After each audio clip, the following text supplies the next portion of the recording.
This is Balitang Ilocos Online.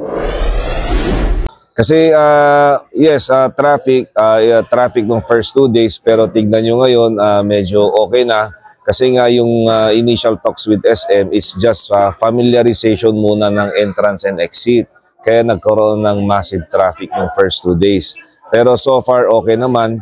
I started also talking to the head of traffic na pumunta to add additional mga manpo para to ease yung traffic. So okay naman, so far so good versus nung first 2 days apo ng opening. Yung access road sa likod ng Yes, yung access road doon sa likod, inaccompany ko ang DPWH with the instruction of Congressman Sandro nga pumunta kami. I started laying out kung ano yung proposed design. So nagbigay naman ako ng inputs, entrance, exit doon sa SM, additional roads, additional access roads, additional exit. So okay naman, we will see at the end of the year till next year, meron ng pagbabago yan. Kasi yung initial nag-start na yung yung construction ng access road coming from the north going to SM.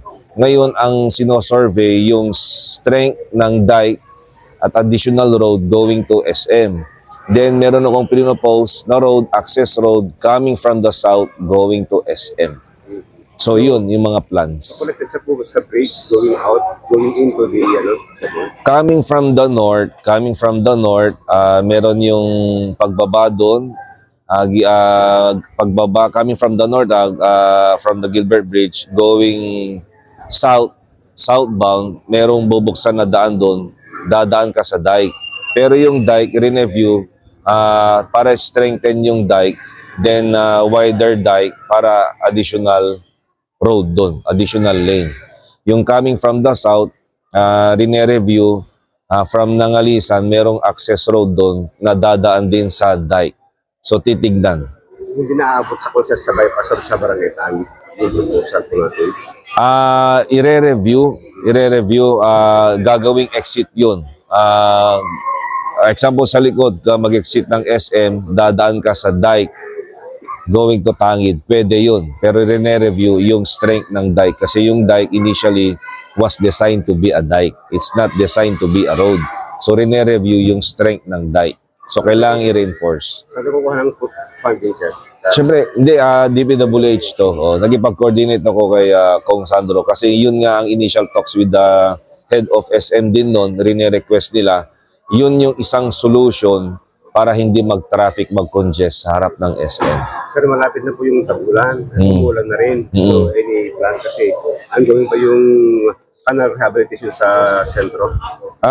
Okay. Nung umulan, nung last week, okay naman. So, hindi naman binaha.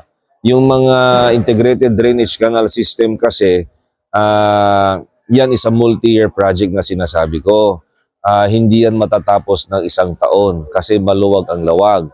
Ngayon, I had initial talks also with the city engineer to lay and coordinate with the DPWH kung ano yung general integrated drainage canal system plan na lahat isang connected na project na lang DPWH and the city para hindi kasi sayang yung pondo ng city na kung saan-saan linalagay.